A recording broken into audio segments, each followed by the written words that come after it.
பாஞ்சாலங்குறிச்சி கோட்டை. நாம் இப்போது பார்க்க இருப்பது பாஞ்சாலங்குறிச்சி கோட்டையாகும்.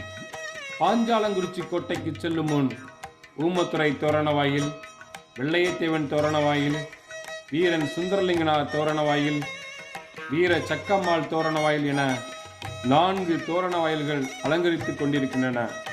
இக்கோட்டையானது தூத்துக்குடியிலிருந்து 25 கிலோமீட்டர் தொலைவிலும், திருநெல்வேலியிலிருந்து 55 கிலோமீட்டர் தொலைவிலும், ஒட்டப்பிடாரத்திலிருந்து 3 கிலோமீட்டர் தொலைவிலும் அமைந்துள்ளது.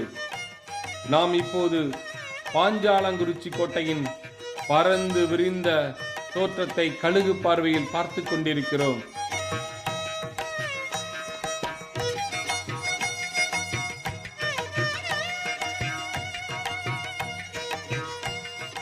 இந்த பாஞ்சாலங்குறிச்சி கோட்டையை தலைமையிடமாக கொண்டு வீரபாண்டிய கட்டபொம்மன் ஆட்சி புரிந்து வந்தார்.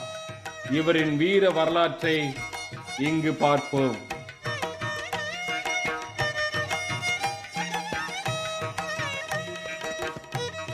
வீரபாண்டிய கட்டபொம்மன் 3/1/1760 ஜெகவீர கட்டபொம்மனுக்கும் ஆறுமுகத்தம்மாளுக்கும் அருமை மகனாக பிறந்தார். ஊமத்துறை, செவத்தையா ஆகிய இருவரும் இவரின் தம்பியர் ஆவர். ஈஸ்வர வடிவு, துரைக்கண்ணு என்ற 2 தங்கைகளும் இவருக்கு உண்டு.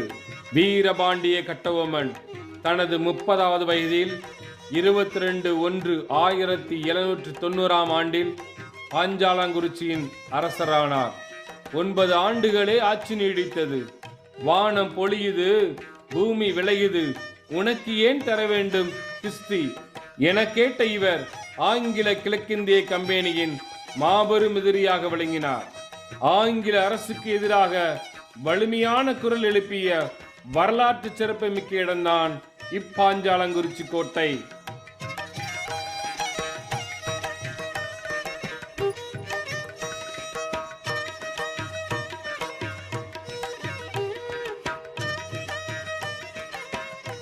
வீரபாண்டிய கட்டபொம்மன் ஆங்கில கிழக்கிந்திய கம்பெனிக்கு வரி செலுத்த மறுத்ததால் கலெக்டர் ஜாக்சன் என்பவர் ஆத்திரங்கொண்டு பாஞ்சாலங்குறிச்சி மீது படையெடுக்க நேரும் என எச்சரித்தான்.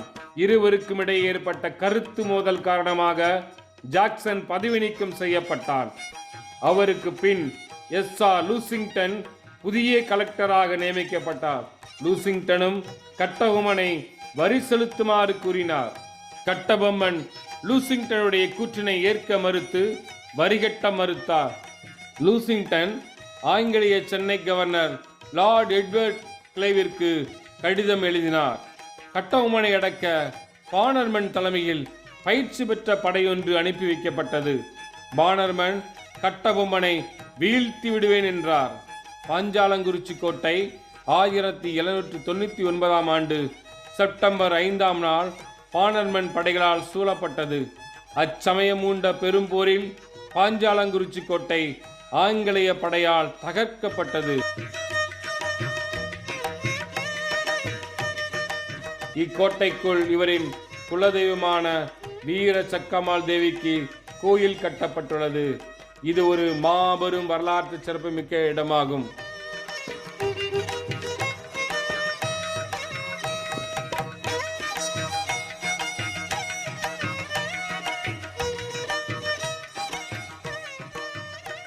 இடிபாடுகளுக்குள்ளான இக்கோட்டையை நாட்டின் விடுதலைக்கு பின் இந்திய தொல்பொருள் ஆய்வகம் நிர்வகித்து வருகிறது.